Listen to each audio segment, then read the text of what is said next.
Well, hello and welcome to our brand new YouTube channel. I'm Joe Myers and I am the overseer of the Apopka Holland's Rabbitry. It's a rabbitry that is located right outside of the Orlando, Florida area in a smaller town called Apopka, Florida. I know it's a strange name, Apopka. I'm told that it's an Indian name. I don't know. I think it's kind of cool. I've been here for quite a while. The reason why that I decided to do a video for today, I've been thinking about this for a while, been wanting to put it together, especially for this brand new YouTube channel. But the reason why I wanted to do this video was kind of bring everybody up to speed. At some point, it might be 6 months, it might be a couple days or several years down the road, and you want to know, hey, how did this guy get started? What's the background? Sometimes it may have something to do with the reason why you want to get started, or maybe it has something to do with what you've already been through. Maybe you're just like me and sometimes you just like to, maybe you're a little nosy. I don't know. But I'm going to give you a little history, kind of how we got started, and bring you up to speed about where we're at right now. I'm going to be sharing a lot of really cool things. I plan to anyway over the next couple of videos that we do. I plan to do quite a few videos over a period of time. But one of the reasons why that I wanted to share this with you is in case you're mainly wanting to get into doing rabbits, and so that you kind of have a feel of what you may want to do as you move forward, because I'm going to share all kind of different tips and tricks. I've been doing this for I started about 16 years ago, so I got just a little bit of experience. I've had as many as 200 plus rabbits in our rabbitry at one time, so just got just a little bit of experience. It's something I really enjoy. But about 2006 is when I got started, and it's kind of a funny story in a lot of ways, simply because back in 2006 I'm also a minister, and I was given a church to pastor in a little place kind of like Apopka. It's a strange name. I think it's an Indian name too, but it's called Myakka, and it's a smaller town in Florida, Myakka, Florida, and it's the middle of nowhere. But I was given a church to pastor out there. And when I got out there, there's not a whole lot to do, and I really enjoy the country life anyway. But when I got out there, I started looking for some things that I could do and I could do with my kids. And at that time, I had 3 kids that were at home. I have a daughter, is my oldest, and then I have a son, my middle son, and then a younger son. So I have 3 kids. And so I got to looking around, and one day I was passing down one of the main roads there that lead up to where we lived at. And I noticed that they had a animal auction, small animal auction. I had never been to an animal auction. You hear people with these animal auction, and they 555, 10, 10, 10, stuff like that. I always thought that was kind of funny, but I decided I was going to stop in one night. So after procrastinating forever, finally one night I went, and there's a couple things that I learned about the animal auction. The first thing I learned was it stinks. Which there's a lot of, anytime you put a lot of animals, you're going to have a lot of poop, manure, and urine. So, and we went there, and the kids, they loved it. It didn't bother me too much because I grew up kind of in a country way. So when we got there, there were a couple of other things I learned. I was kind of disappointed to see that there were some people that really didn't take good care of their animals, and they were just really there to kind of get rid of animals that maybe they didn't really want, that were sick sometimes. But believe it or not, there were actually some really good people that I met, and some really genuine, honest, down-to-earth country folks that went there, and they made their living by buying and selling and trading, and that's how that they ate every day and they survived. While we were there, we were looking at different animals, because you can go through, at least in this particular animal auction that I went through, you can go through and you can look at some of the different animals that they have, so that when it comes time for you to bid on it, if it's something you want, you kind of have a feel of it.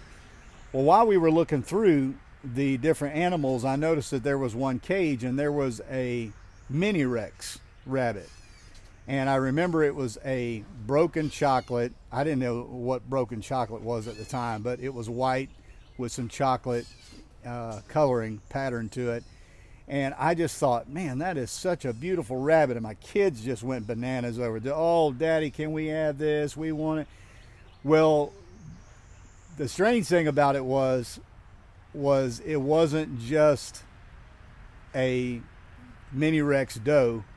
It was a mini Rex doe that had a litter of kits or babies that were right at weaning age. So they were about 8 weeks old. So I think if I remember right, we had 5 or 6 babies along with the doe. And my kids wanted all of them. And I'm thinking, I mean, one rabbit, but here we are at an animal auction. I don't know, we'll see how this goes. And when it came right down to it, I don't remember what I paid, but it was next to nothing.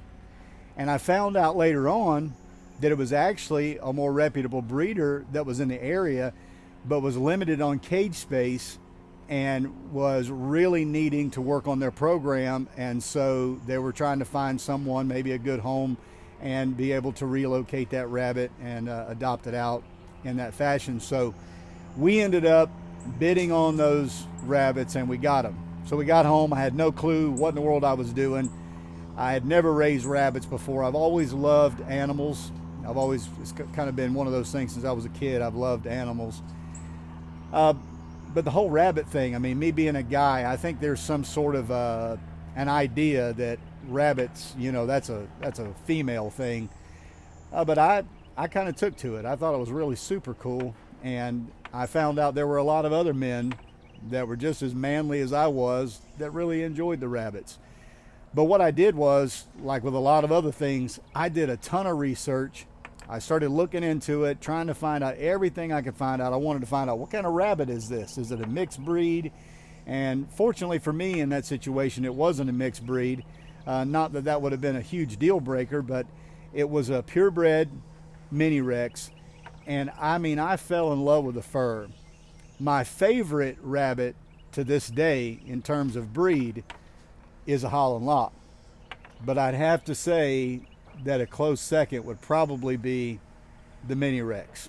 I don't know if it's because that was the first rabbit we ever owned, but I just love, if you've ever seen a mini Rex or a Rex, their fur is just so unique. It's like velvet. And I fell in love with it. So what I decided to do, I thought, well, you know what, I'll sell some of these babies and I'll recoup some of my money so I don't have so many rabbits. So I did that, and I sold them. I don't want to say way back then. I think I sold them for like $10 or $15 a piece, and I was able to recoup my money. And I took that money and I reinvested it because I'm a builder too, and I build and I create and all sort of things. And so I would sit in the bed, like trying to figure out like, what kind of cage am I going to build? How am I going to build a cage? And at that time, YouTube wasn't a real big thing, and so there wasn't a lot of videos to watch and such, and so YouTube was around, but I didn't really know how to discover what type of cages.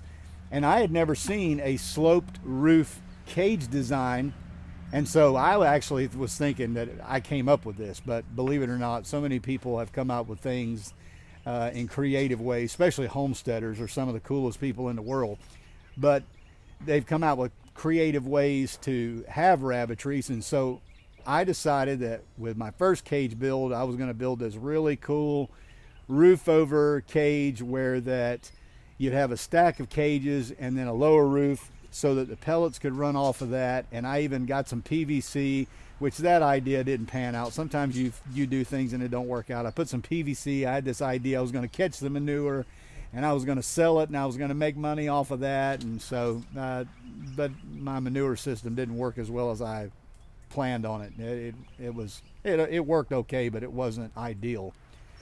And besides that, it kept a lot of flies and everything else, so it wasn't good and conducive for the rabbits. So that was my first cage build. I didn't really know the ideal size of cages. I looked it up. I didn't understand about nest boxes. I didn't understand how long that rabbits would be pregnant. There were so many things that I had to learn, but I really was excited to get into doing it because I thought, hey, this is something that my kids can learn from. And that is one of the reasons why that to this day that I'm so super passionate about kids that are in FFA. I was in FFA in high school, and kids that are in 4-H. That to me is just an awesome thing. I think it's good to give kids some sort of pet that they can raise. And I think rabbits are a really good pet. And eventually in some other videos, I want to talk about the pros and cons and such in future videos. But I want to kind of stick to some of the history part of this at this time. So what I ended up doing was I built these cages, and I started looking for other purebred mini Rex rabbits. Well, it just so happens to be that Myakka is right outside of Bradenton, Florida, and Sarasota, Florida. And there's a gentleman that was in Sarasota, Florida. He may not be alive today, I don't know.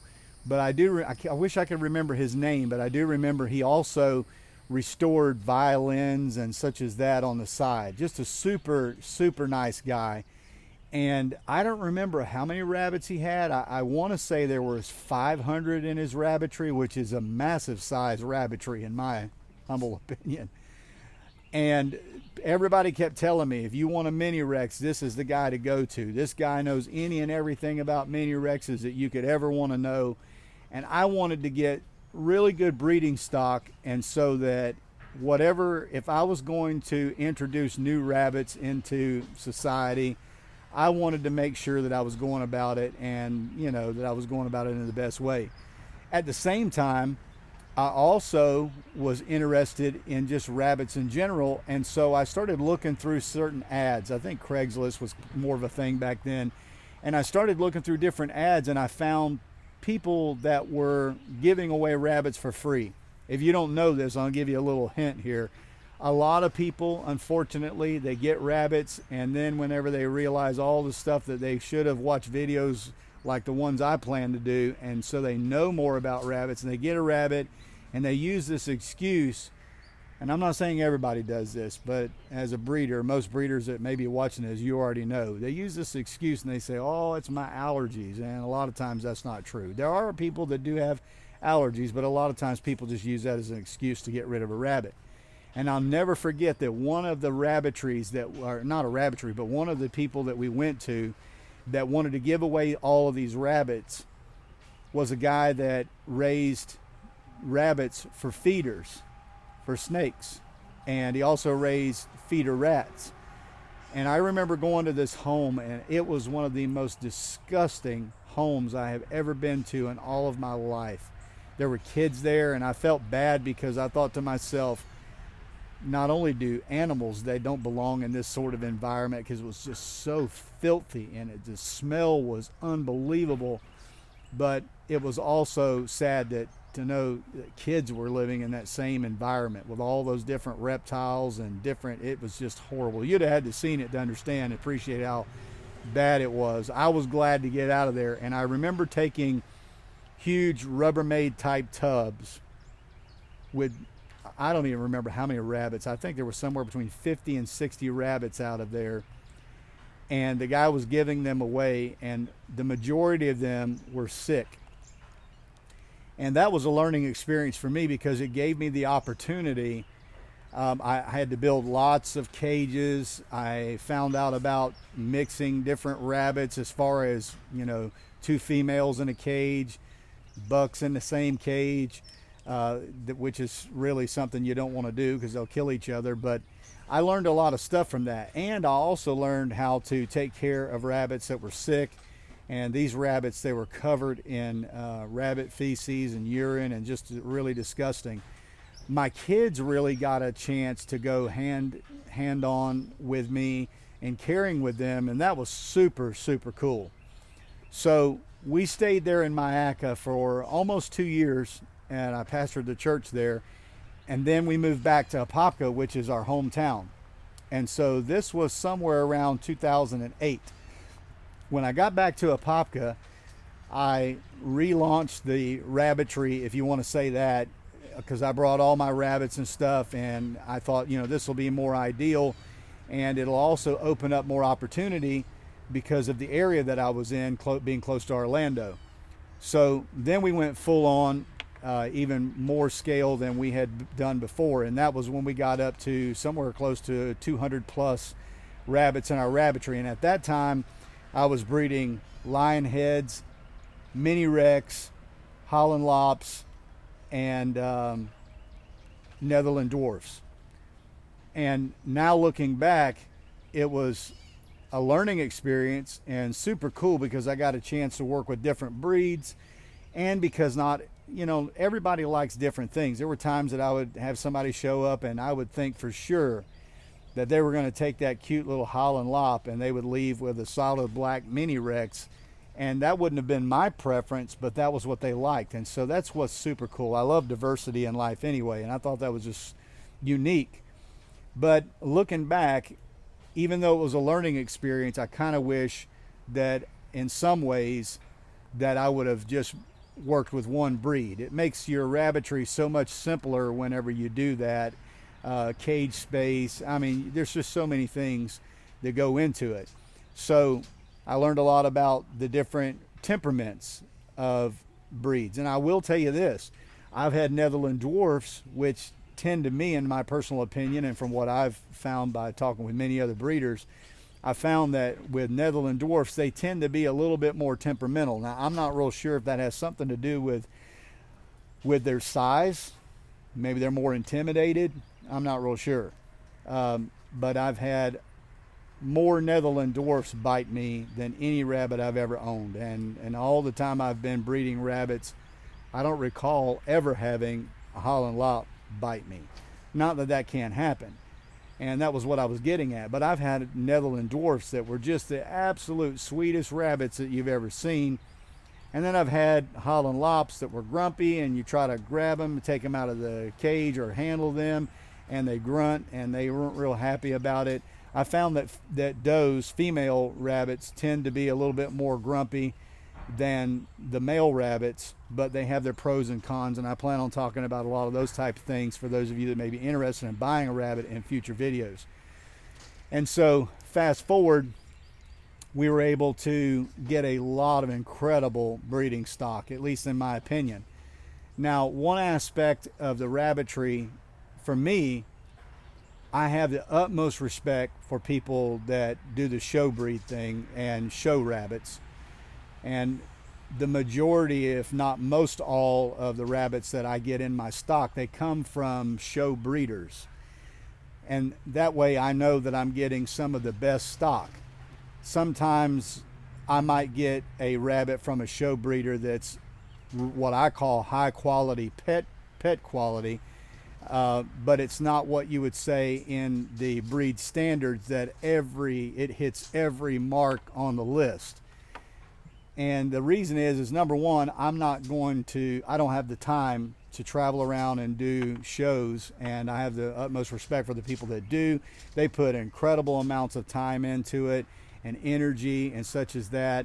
I thought about doing it at one time and getting my kids involved, and I'm going to share a little piece of my personal feeling about it. And it's unfortunate, but when I first started looking into going into the show breed thing and show breeding, should I say, and I'm not talking about 4-H or FFA, I'm talking about ARBA, conventions and such as that, and doing the state meetings and whatnot, where they show the rabbits. I thought about doing that, but a couple of the breeders that I reached out to, I don't even know how to say it other than just come right out and say it. Some of them were some of the nastiest, most arrogant, condescending people that I had ever ran into in my life. And being in ministry and dealing with people, I deal with a lot of people, and that's saying a lot.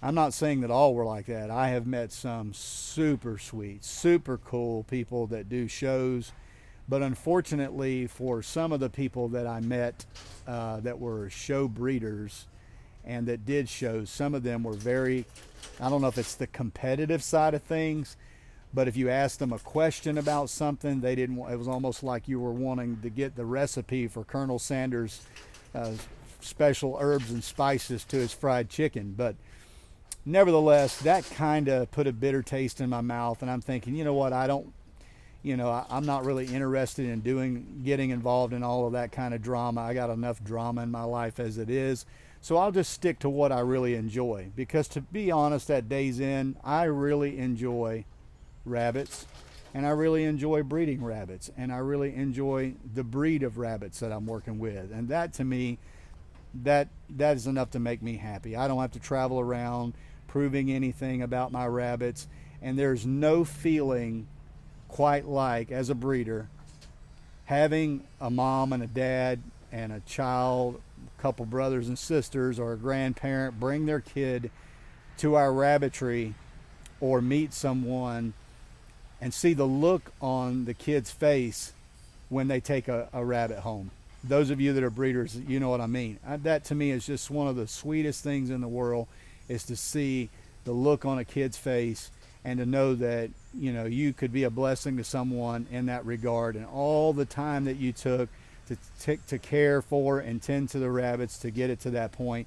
And the super cool thing is that for several years, we established great relationships with pet stores, and even though some pet stores I don't really agree with their method, we were able to establish a great relationship with some of the local feed stores and some of the private owned independent pet stores. And so some of them were really great people, and what they would do, one particular pet store which is local to me, some of the greatest people I've ever met, anytime I bought products from them, they would give me a discount, and they also would give my customers a discount. So whenever I would sell a rabbit, I would say, here's a rabbit, and here's their transition feed and different things and the instructions that I would give them. I would tell them there's a particular pet store, and they will give you, I think it was 15%, I know it was at least 10%, maybe 15% discount if you tell them that you got a rabbit from me. So that was super cool, and I really enjoyed that. We also were able to establish some good relationships with some of the teachers during that period of time, and FFA and 4-H students and kids. And we're also, being in the area that I'm in, we're not too far away from like UCF and some of the other colleges in this area, and we sold a lot of pet rabbits to college students. And many of the rabbits that we sold, if they would have wanted to show them, they could have very easily. And we had several different kids in 4-H and FFA that later went on to send me photos of them winning best of breed, best of show, just different awards for the rabbits that they got from us. And that was always, you know, a huge blessing to me. And I got to meet a lot of really cool people. So I don't remember exactly when it was, but at some point during those early years, somewhere between, I would say probably 2010 and 2000 and maybe 15, I looked on Facebook and I noticed that there weren't really any specific groups specific to our area that wasn't just for show breeders. And so I wanted to start a group that was more neutral and kind, not arrogant, not, you know, we're better than everybody else, so that people that were new pet owners could ask questions, and that even show breeders themselves can be a part of. And so it was kind of a mixed community where people treated each other with respect. And so I started a group, and back then it was called Florida Rabbit Breeders and Lovers. That was the first name that we came up with. But after a few years, we had to change the name to Florida Rabbit Enthusiasts, because Facebook started cracking down on people posting things that sounded as if they were trying to sell a rabbit or for breeding and that sort of thing. And so we had to change a lot of things about the group. And we had some really great people that came along. Kelly Reed, which is one of the admins, and very professional, and she has a rabbitry, and her husband do a lot of other cool things outside of just rabbits. And Patty Reese, I think it is, I'm trying to say it right, she actually has been a big help to us as well, and I was able to get some rabbits from her many years back. Well, I ended up about 2017, I found out that I had a brain tumor. And so with everything that I had going on in my life, it was just overwhelming, because I had just built, I don't remember how much I spent, but I want to say it was somewhere around $400 to for a 4 cage stack with the roof over and the whole thing, and building it myself. And it took, usually about 3 days to a week to build one. And I had built numerous cages. I had just put in an automatic watering system. I had custom made it all plumbed in with PVC.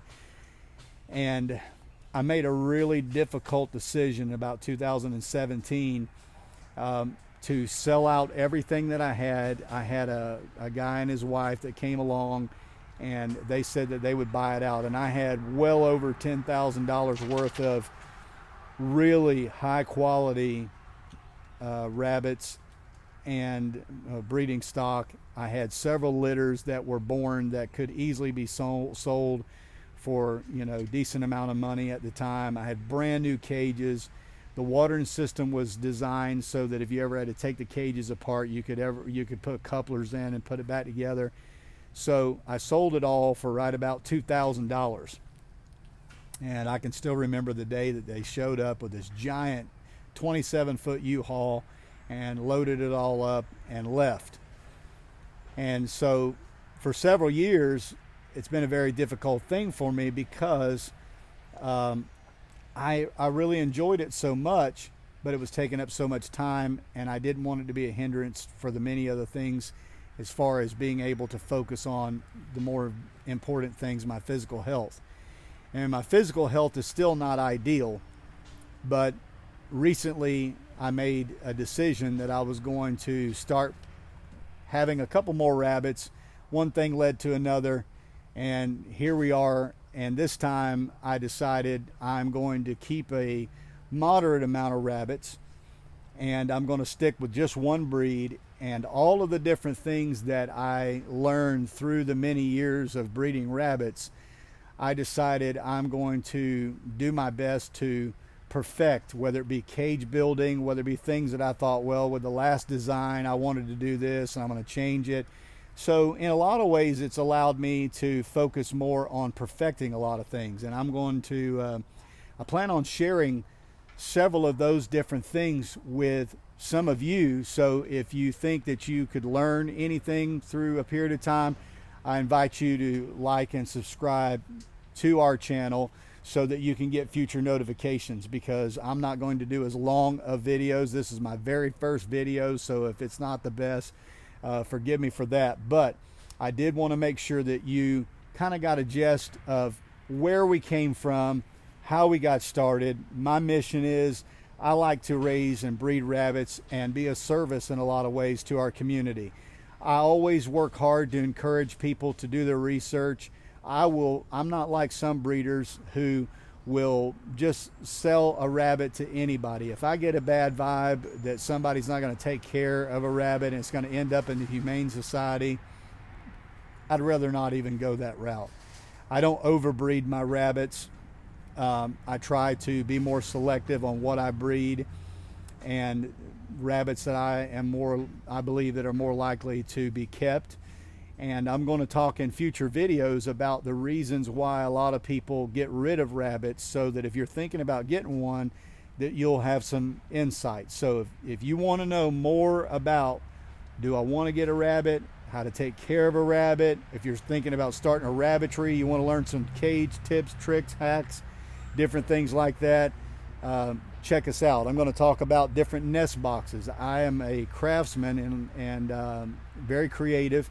And so I've got a lot of different little things that I can share with people. Some of the things may already be on YouTube, but I'm going to put my spin on the way that I do things. I'm going to talk about feed. I'm going to talk about housing, talk about maintenance, how to take care of rabbits, everything from the benefits from wire cages to non-wire cages, maybe wood bottom, plastic bottom, store-bought cages versus cages that you can build yourself. Indoor rabbit keeping versus outdoor rabbit keeping, just so many different things I'm planning on. If I can get around to all these videos that I want to do, I'm planning to do that. So again, I think I've covered most everything, and I'm going to probably close out by telling you this. One of the reasons that I decided to go with Apopka Hollands is because after a lot of thought, I decided that my ultimate favorite breed is the Holland Lops. They have an incredible temperament, in my opinion. Yeah, some of them can be more shy. It just depends on what you get. Just like people, they have personalities. But I love the way they look. I love their temperament. They're a great breed to work with, and I think it's going to be a super cool thing for the people in this local area. So if you want to know more and you want to like and subscribe to our channel, that'd be super cool. Help us get started, and hope to see you on the next video.